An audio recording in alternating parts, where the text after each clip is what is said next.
लेकिन ये 9 मई क्या है और ये 9 मई कैसे हुआ, किस तरह हुआ, अगर मैंने मुंह खोल लिया तो मैं 9 मई से पहले वाला हूँ। इस 9 मई से पहले भी वो इक़दाम करने की कोशिश की जा रही थी जिसके 9 मई किया गया। मैं पूछता हूँ IG पंजाब साहब से कि मेरे में पर्चे काट में तो बड़ी तेजियाँ दिखा रहे हैं, आप ये बताएं कि फैसलाबाद में राना सनाउल्लाह के घर तो लोग नहीं पहुँच सके, ISI के हेडक्वार्टर पे पैसे कैसे पहुँचे हैं वो? आप जवाब दें इसके, आप जवाब दें, आपको जवाब देना पड़ेगा। और ये इदारे पूछें जो पर्चे मेरे पे काट रहे हैं, मैं डी खान में बैठा हूँ, पर्चा मेरे पे काट दिया फैसलाबाद का, हमारी ओनरशिप पे काट दिया फैसलाबाद का, वो इसे क्यों नहीं पूछते कि तुम्हारी पुलिस राना सनाउल्लाह के घर को तो प्रोटेक्ट कर सकती थी, हमारे वाले को क्यों नहीं किया? ये पूरा एक प्लान है। कोर कमांडर हाउस तक अवाम पहुंच गई, किसी ने उनसे ये नहीं पूछा कि अस्सलाम वालेकुम या वालेकुम अस्सलाम। रिश्तेदारों को, उनकी बीवियों को, माओं को, बहनों को कि आप इनके साथ बैठे उनसे पूछें, दलाइल पर पूछें कि आपके पास कोई एक जवाब है, ये क्या हुआ, किस तरह हुआ, किसने किया, कैसे किया और क्यों किया? कोई जवाब नहीं है इसके ऊपर। जुल्म, ये लाकानूनियत, ये फसदाइयत, ये हमारे दिलों में नफरत पैदा कर रही है। हम नहीं चाहते कि हमारे बच्चों में, हमारी कौम नस्लों में कुछ लोगों की वजह से नफरत पैदा हो उन इदारों के खिलाफ जो हमारे इदारे हैं। बिस्मिल्लाहिर्रहमानिर्रहीम, इय्याका नअबुदु व इय्याका नस्तईन। तमाम हाज़रीन महफिल, ख़वातीन व हज़रात, पार्टी की लीडरशिप, मेरे भाई, पार्टी के अहदेदार, ख़वातीन, अस्सलाम वालेकुम। सबसे पहले तो आज हमारी पार्टी की एक बहुत अहम दिन है और हमारी पार्टी के जो हमारे लीडर हैं, हमारे चेयरमैन हैं, बानी चेयरमैन हैं, वो पहली दफ़ा इस दिन के ऊपर वो इस वक्त बेगुनाह वो जेल में है। और वो जेल में किसकी वजह से हैं? वो जेल में हमारी वजह से हैं, हमारी आने वाली नस्लों की वजह से हैं, हमारी कौम की वजह से हैं, पाकिस्तान की वजह से हैं, इस्लाम का नाम और मुसलमानों के लिए पूरी दुनिया में आवाज़ उठाने की वजह से हैं। और हमें फ़ख्र है इस बात पे कि हम एक ऐसे लीडर के कारकुन हैं, एक ऐसे लीडर के फॉलोअर हैं कि उन्होंने हमारे अंदर एक ऐसा जज्बा, एक ऐसी हिम्मत और एक ऐसा नज़रिया डाला है कि जो दुनियावी चीज़ें हैं और जो मैं का बुत, इमरान खान साहब कहते थे कि मैं का बुत तोड़ दो, खौफ का बुत तोड़ दो, तो आज इंशाअल्लाह इस पाकिस्तान में ऐसे करोड़ों नौजवान, हमारी बहनें पैदा हो चुकी हैं कि जिन्होंने खौफ का बुत भी तोड़ दिया है इंशाअल्लाह, और मैं का बुत भी तोड़ दिया है। एक कौम बन के सोचेंगे और इंशाअल्लाह एक कौम बन कर दिखाएंगे। और इमरान खान को इंशाअल्लाह मैं आपको यहाँ पे आज यकीन दिलाता हूँ कि इमरान खान को मज़ीद कैद रखना अब किसी के बस में नहीं है। उन लोगों की जड़ें हिल चुकी हैं, उन लोगों की हिम्मत जवाब दे चुकी है, क्योंकि हमारे लीडर की स्पिरिट्स और हमारे लीडर की हिम्मत जो है वो इस कौम के लिए है, एक नज़रिए के लिए है। और जो ज़ाती मफाद वाले लोग हैं, जो ज़ाती मफाद के लिए लगे हुए हैं, इंशाअल्लाह उनकी हिम्मत जवाब दे गई है। ना कौम की हिम्मत जवाब देगी, ना हमारे लीडर की हिम्मत जवाब देगी। और इंशाअल्लाह ये आने वाला महीना जो है ये पाकिस्तान की तारीख का वो एक फैसला कुन महीना होगा, मई का महीना, जिसमें फैसला होगा कि हम गुलाम नहीं हैं, ये फैसला होगा कि हम आज़ाद हैं, ये फैसला होगा कि हम किसी की ग़ुलामी कबूल नहीं करेंगे, और ये फैसला होगा कि हम आज़ाद होकर अपने बच्चों को अपने ग़ुलाम होने से बचाएंगे। मैं यहाँ पे 2 बातें करना चाहता हूँ कि जिन लोगों ने ये सोचकर हमारे ऊपर मुसल्लत किया है, उन चोरों को, उन डाकुओं को, उन गद्दारों को, उन एजेंटों को, कि जिनके ऊपर इन्हीं इदारों ने ये बारहा सबूत दिए और बारहा बताया गया कि इन्होंने मुल्क का पैसे की मनी लॉन्ड्रिंग की है, इन्होंने हज़ारों अरब रुपया मुल्क का चोरी किया है, इन्होंने इंडियन एजेंट्स को वीज़े लगवा के पाकिस्तान में लाए हैं, और इन्होंने जो एजेंट पकड़े गए उनको फैसिलिटेट किया है, उनको छुड़वाने के लिए इक़दाम किए हैं। ये सारे वही लोग हैं जिन्होंने पाकिस्तान को तोड़ा है, पाकिस्तान को तोड़ने में अपनी कुर्सी के लिए, इक़्तिदार के लिए पाकिस्तान के 2 टुकड़े किए हैं। उन्हीं इदारों ने जो हमारे सर पे इनको बिठाया है, तो इससे साबित हो गया है कि वफादार कौन है, इस मुल्क के साथ वफादार कौन है। इस मुल्क के साथ पूरी कौम जान चुकी है कि वफादार एक ही इंसान है, एक ही शख्स है, वो इमरान खान है। अगर इमरान खान ने आवाज़ उठाई कश्मीर के मुसलमानों के लिए और इंडिया से ताल्लुकात ख़त्म किए,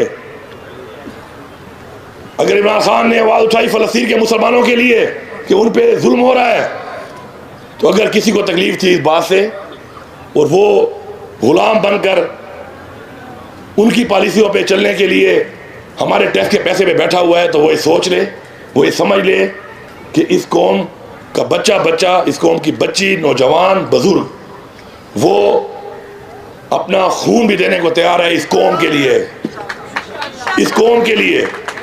और बहैसियत मुसलमान हमारे पे फ़र्ज़ है कि हम किसी भी मुसलमान के साथ अगर दुनिया के किसी कोने में भी ज्यादती होगी तो हम उसके लिए आवाज़ उठाएंगे। आज 36,000 से ज़्यादा फ़लस्तीनी शहीद हो चुके हैं। इतनी जुर्रत नहीं है कोई बात कर ले, ये शर्म का मकाम है।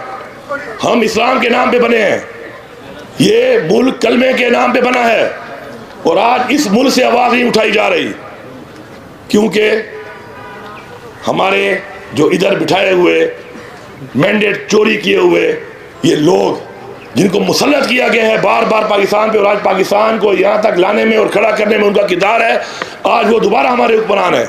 और उनका या तो पैसा वहाँ पर है या उनकी कमज़ोरियाँ हैं उनके पास, और हमेशा कमज़ोर लोग कभी आवाज़ नहीं उठा सकते। आवाज़ वो उठा सकते हैं जो आज़ाद हों, ज़हनी तौर पर भी, जिस्मानी तौर पर भी।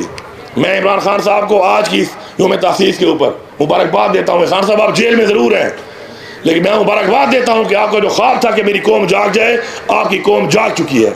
आपने उस कौम को जगा दिया है और ये कौम आपकी तरफ देख रही है।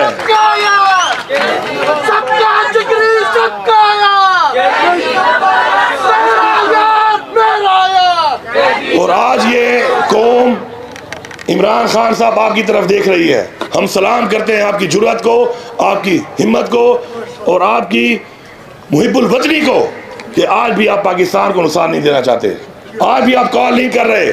इतना बदतरीन पाकिस्तान की तारीख की धांधली, बल्कि धांधली क्या कहूँगा, मैं तो कहूँगा कि ये तो बिल्कुल आंखों में मिर्चें डाली हैं इन्होंने। उसके बावजूद ये कौम चुप है क्योंकि आप कॉल नहीं दे रहे, और आपकी कॉल ना देने की वजह यह है कि आप हमारे बच्चों का एहसास कर रहे हैं, आप इस मुल्क का एहसास कर रहे हैं, आप इस कौम का एहसास कर रहे हैं। वरना इनके पास कोई जवाब नहीं है कि आज ऐवानों में बैठकर ये मैंडेट चोरी करके बगैर अवाम के वोट के ये बरजुमान है उन कुर्सियों के ऊपर, जिन कुर्सियों पर तो दूर की बात है इनको तो जेलों में होना चाहिए था। और वो लोग जो इनको जेलों में डालने के बजाय उन कुर्सियों में बिठा के सलूट कर रहे हैं, सलाम कर रहे हैं, मैं उनको भी एक पैगाम देना चाहता हूँ कि मैं तो इस वास्ते चुप हूँ कि तमाशा न बने, मैं तो इस वास्ते चुप हूँ कि तमाशा न बने। तुम ये समझते हो मुझे तुमसे कोई गिला ही नहीं। खुदा के लिए, खुदा के लिए जागो, अपनी गलती को मान लो, अपनी इस्लाह कर लो। अपनी इस्लाह अगर नहीं करोगे तो खुदा की कसम आने वाली नस्लें माफ नहीं करेंगी हमें, न इस जहान माफ करेंगी और उस जहान भी हमने जवाब देना है। अल्लाह को भी जवाब देना है और अल्लाह की मखलूक को भी जवाब देना है। क्या जवाब देंगे हम, क्या जवाब है हमारे पास इन सब चीज़ों का जो हमने की है, ये जो हो रही है इस मुल्क में और हम उसको देख रहे हैं। तो इंशाअल्लाह वो वक्त दूर नहीं है। ये सारे केसेस तफसील के बारे में इसलिए नहीं जाऊँगा कि पूरे पाकिस्तान के हर लोगों को पता है कि ये केसेस क्या है।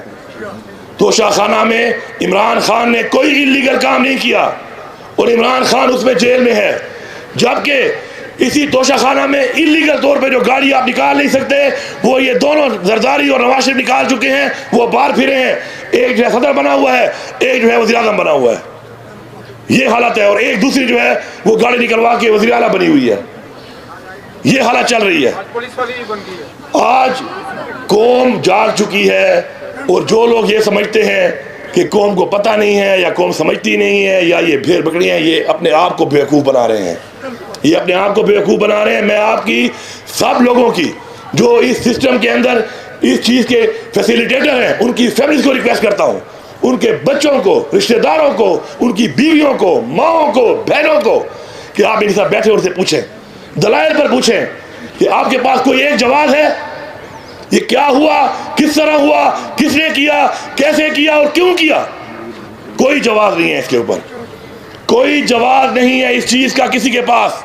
हाँ, अगर सिर्फ ये वाली बात है कि वो हमारे एक उर्दू के हमारे टीचर थे फ़खर सुलेमानी साहब, एक बात कहते थे कि उतू लथियाँ चार किताबां, पनवा लथा दिग्गा, चार किताबां कोई ना कीता, दिग्गे कीता सीधा, तो दिग्गा वहाँ से यहाँ भी आ सकता है और यहाँ से वहाँ भी जा सकता है। ये दिग्गे के फार्मूले नहीं चलने वाले, क्योंकि ये दिग्गा आज यहाँ है कल वहाँ हो सकता है, और कल वहाँ है तो आज यहाँ हो सकता है। इसलिए हमने असूलों पे चलना है, हमने इस मुल्क के आइन के मुताबिक चलना है, इस मुल्क के कानून के मुताबिक चलना है, इस मुल्क के हमारे आइन की पासदारी हमारे ऊपर फ़र्ज है, हमने वो करनी है। इस मुल्क में कानून की बालादस्ती, कानून का अमल दरामद हमारे पे फ़र्ज है, हमने वो करना है। ना कि हमने डरा के धमका के जैली एफआईआर करके फसाइयत करके जैली पर्चे काट के जुल्म करके जबर करके टॉर्चर करके लोगों के मुंह बंद कर रहे हैं। कितने लोगों के मुंह बंद कर लोगे? कितने लोगों के मुंह बंद कर लोगे? लेकिन याद रखें कि जुल्म एक वो चीज है कि जब जुल्म के खिलाफ आवाज उठती है और जब जुल्म का खात्मा होता है तो फिरौन की मिसाल भी सामने पड़ी है। ये तकब्बुर, ये जुल्म, ये लाकानूनियत, ये फसदाइयत, ये हमारे दिलों में नफरतें पैदा कर रही है। हम नहीं चाहते कि हमारे बच्चों में, हमारी कौम नस्लों में कुछ लोगों की वजह से नफरत पैदा हो उन इदारों के खिलाफ जो हमारे इदारे हैं, हमें अजीज हैं। मुझे दुख है इस बात का, अफसोस है इस बात का कि कुछ लोग अपने ज़ाती मफाद की वजह से इन नफरतों को महसूस नहीं कर रहे, या अगर महसूस कर भी रहे हैं तो अपने ज़ाती इंटरेस्ट की वजह से उसके ऊपर आंखें बंद कर रहे हैं। और हम किस तरफ जा रहे हैं मैं बताऊं आपको। मैं इतना अरसा जो मफरूर रहा हूं तो उसमें मेरा एक बेटा है, अभी 12 साल का, उसका 11 साल का होगा, क्योंकि मैंने तो लंबी मफरूरी गुजारी है। मैं तो 9 मई से ही पहले वाला हूँ, और मैं अगर चुप हूँ तो इसलिए चुप हूँ कि ये मुल्क मेरा मुल्क है, और मुझे इमरान खान ने एक तरबियत दी है। मुझे एक तरबियत मेरे वालिद ने दी, मेरी वालदा ने दी, एक तरबियत सियासी तौर पर मुझे इमरान खान ने दी, और वो ये है कि इस मुल्क के इदारे हमसे ज़्यादा ज़रूरी है इस मुल्क के लिए। उस तरबियत की वजह से मैं तो मुँह नहीं खोल रहा। लेकिन ये 9 मई क्या है और ये 9 मई कैसे हुआ, किस तरह हुआ, अगर मैंने मुंह खोल लिया तो मैं 9 मई से पहले वाला हूँ। इस 9 मई से पहले भी वो इक़दाम करने की कोशिश की जा रही थी जिसके 9 मई किया गया। मैं पूछता हूँ IG पंजाब साहब से कि मेरे में पर्चे काट में तो बड़ी तेजियाँ दिखा रहे हैं, आप ये बताएं कि फैसलाबाद में राना सलाउल्लाह के घर तो लोग नहीं पहुँच सके, ISI के हेडक्वार्टर पे पैसे कैसे पहुँचे हैं वो? आप जवाब दें इसके, आप जवाब दें, आपको जवाब देना पड़ेगा। और ये इदारे पूछें जो पर्चे मेरे पे काट रहे हैं। मैं डी खान में बैठा हूँ, पर्चा मेरे पे काट दिया फैसलाबाद का, हमारी ओनरशिप पे काट दिया फैसलाबाद का, वो इसे क्यों नहीं पूछते कि तुम्हारी पुलिस राना सलाउल्लाह के घर को तो प्रोटेक्ट कर सकती थी, हमारे वाले को क्यों नहीं किया? ये पूरा एक प्लान है। कोर कमांडर हाउस तक अवाम पहुँच गई, किसी ने उनसे ये नहीं पूछा कि अस्सलाम वालेकुम या वालेकुम अस्सलाम। आराम से वो जा रहे हैं वॉक करते हुए, जैसे रेस कोर्ट गार्डन में इवनिंग की वॉक करने आए हों। इमरान खान को कहा कि आओ पेशी पे हाजिर हो जाओ वरना तुम्हें हम गिरफ्तार कर लेंगे। और जब पेशी पे हम उसको लेके आए तो हमें इस्लामाबाद में गुस्से ही आंसू गैसों की बारिश कर दी हमारे ऊपर। बुला भी खुद रहे हो, ना हो तो गिरफ्तार भी खुद कर रहे हो, और आने पर आंसू गैस भी ऊपर बरसा रहे हो। ये कोई छुपी छुपाई बातें नहीं है। खुदा के लिए हमारे सब्र का मज़ीद इम्तिहान मत लो, हमारे दर्द का मज़ीद इम्तिहान मत लो, इस्लाह करो। और मेरा छोटा बेटा मुझे कह रहा था, मैं फ़ोन करता था कभी कभी उसको, तो मुझे फ़ोन पे मुझसे ये नहीं पूछा था कि तुम कैसे हो बाबा, तुम कैसे हो, वो मुझे कह रहा था बाबा इमरान खान को नहीं छोड़ना।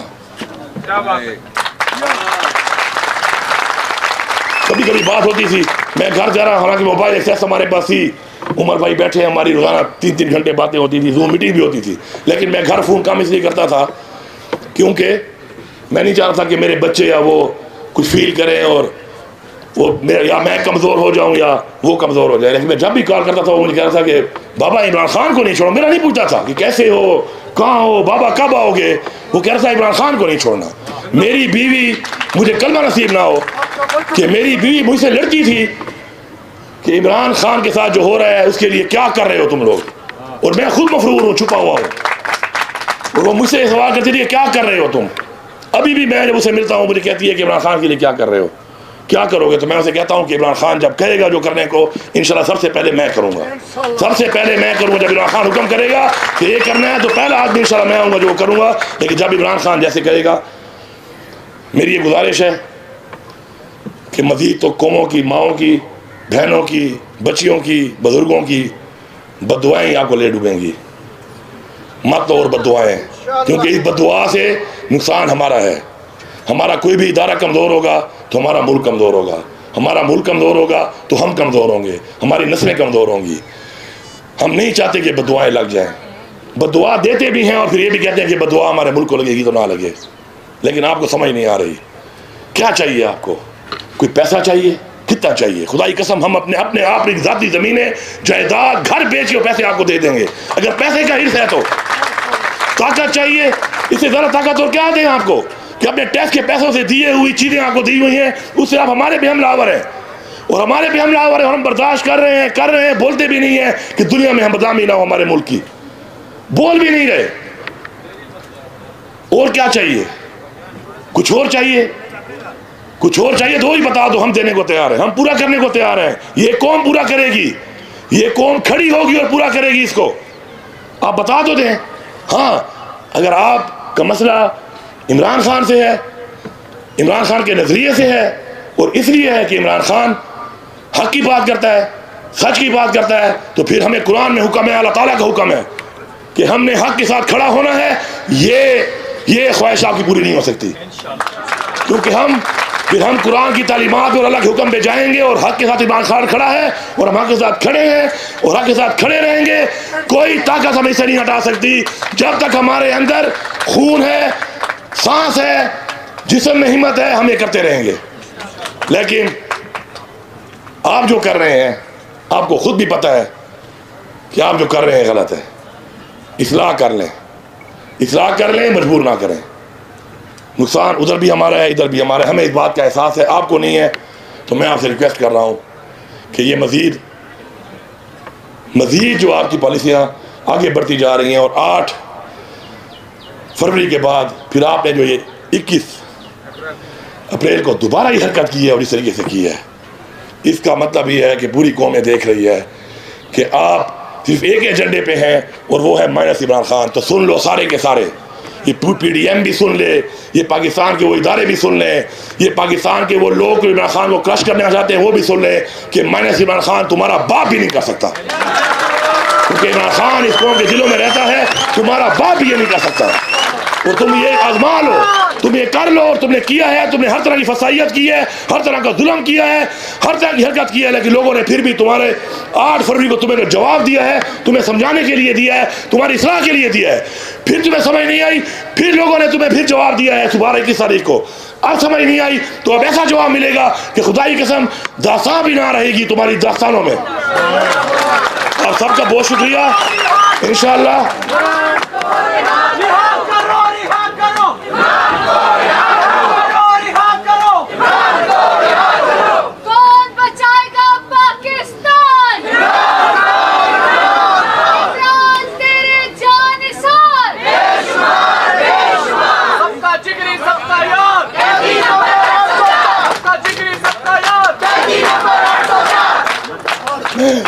आखिर में मैं आप सबका शुक्रिया अदा करता हूँ और पूरी कौम को यहाँ से खड़ा होकर एक पैगाम दे रहा हूँ कि खुदा की कसम मुझे कलमा नसीब ना हो कि मुझे इमरान खान की मोहब्बत, इमरान खान का नज़रिया और इमरान खान की रिहाई इस कौम के लिए इतनी ज़रूरी लगती है जितना मुझे इस वक्त कोई चीज़ ज़रूरी नहीं लगता।